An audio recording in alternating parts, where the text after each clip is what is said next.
जय श्री राम। आप सभी भक्तों को आइए भक्तों, वीडियो के माध्यम से आपको हर रोज़ कुछ ना कुछ नई जानकारी देते रहते हैं। सबसे पहले तो हमारे यूट्यूब चैनल श्री बालाजी धाम खरखोदा को लाइक करें, सब्सक्राइब करें, शेयर करें और घंटी का आइकॉन पे आप बटन दबा लें ताकि आपको आने वाले सभी वीडियो के संबंधित जानकारियाँ अपडेट आपको मिलती रहें।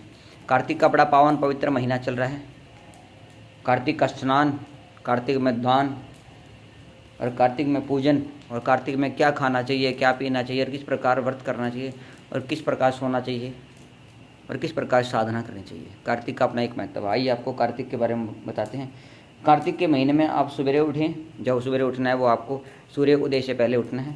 अपनी जो सूर्योदय से पहले उठकर आप नदी के किनारे, तालाब के किनारे, जोड़ के किनारे, सरोवर के किनारे आप जाकर स्नान करें। अगर वहाँ आपके घर के आसपास कोई नदी, तालाब, सरोवर नहीं है तो अपने घर में भी आप स्नान करें। अगर नदी के किनारे आप जाते हैं तो तिल, चंदन, सफ़ेद चंदन और फूल और चावल लेकर के स्नान करने के बाद आप इससे एक लोटे जल में काले तिल मिला लें, थोड़े सफ़ेद तिल मिला लें, चंदन मिला लें, सफ़ेद चंदन, फूल, चावल मिला करके श्री हरि विष्णु जी के नाम का, भगवती दुर्गा जी के नाम का, अपने पूर्वजों के नाम से और श्री हरि विष्णु कृष्ण जी के नाम से आप अर्घ्य दें, आपको इसका लाभ मिलेगा। और एक दीपक नदी किनारे, तालाब किनारे, जोड़ किनारे या सरोवर के नज़दीक या किसी कुएं पर आप लगाएं तो आपको उसका पुण्य प्राप्त होगा, जो कि दीपदान होता है। कार्तिक का महीना बड़ा पावन पवित्र महीना है। इस महीने में आप ब्रह्मचारी रहें और कार्तिक स्नान करने वाले सूर्योदय से पहले बिस्तर हमेशा छोड़ देना चाहिए, क्योंकि कार्तिक का जो स्नान है और जो व्रत है उसमें सूर्योदय से पहले उठना चाहिए। कार्तिक का जो व्रत करता है उसकी आयु बढ़ती है, उसका बल बढ़ता है, यश बढ़ता है, परिवार में बढ़ोतरी होती है। अगर वो पशुपालन करता है तो पशुओं में उसको लाभ प्राप्त होते हैं, ज्ञान और बुद्धि बढ़ती है और याददाश्त बढ़ जाती है। ये चीज़ें उसकी बढ़ती चली जाती है। ये बात अभी याद रखें, क्योंकि कार्तिक का महीना बड़ा पावन पवित्र महीना है। अगर कार्तिक के महीने आप कुत्ते को छू लेते हैं या कुत्ता आपको टच करता है तो उसके तुरंत बाद आप स्नान जरूर कर लें।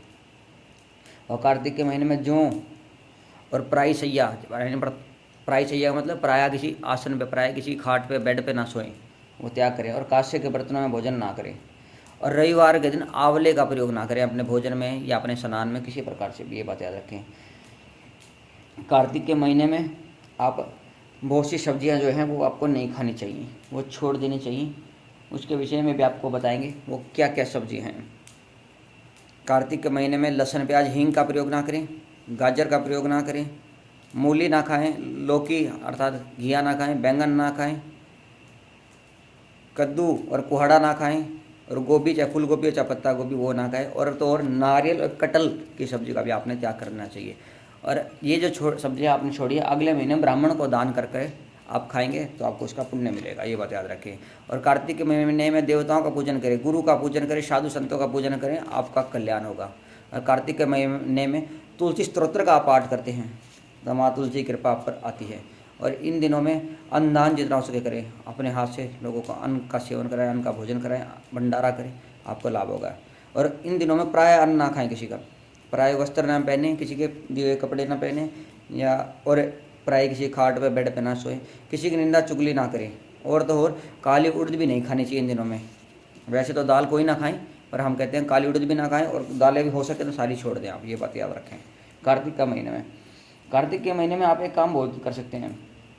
आप तुलसी की मट्टी से को अपने शरीर पर लगा कर स्नान करें, और आंवला और सफ़ेद तिल का पाउडर बना करके उससे आप स्नान करें, उसे अपने शरीर पर लेपन करें। और उसके बाद आप स्नान करेंगे, सफ़ेद तिल और आंवला का पाउडर बनाकर आप स्नान करेंगे और तुलसी की मिट्टी लगाकर आप शरीर पर स्नान करेंगे तो आपको पुण्य और अक्षय की प्राप्ति होगी।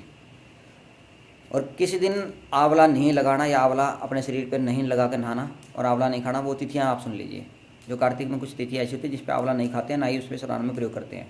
वो है सप्तमी की तिथि, अमावस्या, दशमी, द्वितीया, नवमी, त्रयोदशी को आंवला नहीं लगाना चाहिए आपको, ना ही खाना चाहिए।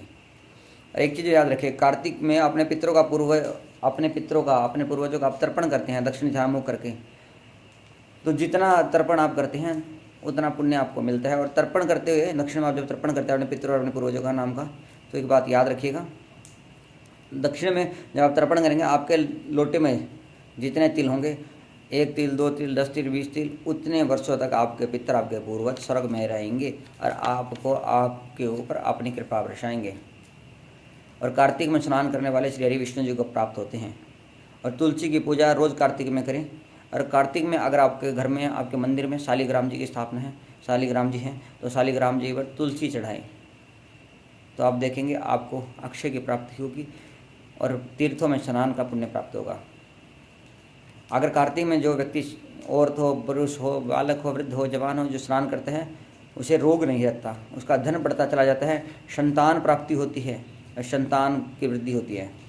और कार्तिक स्नान हमेशा, मैं फिर आपको कहूँगा, सूर्य उदय से पहले ही स्नान आपको करना चाहिए।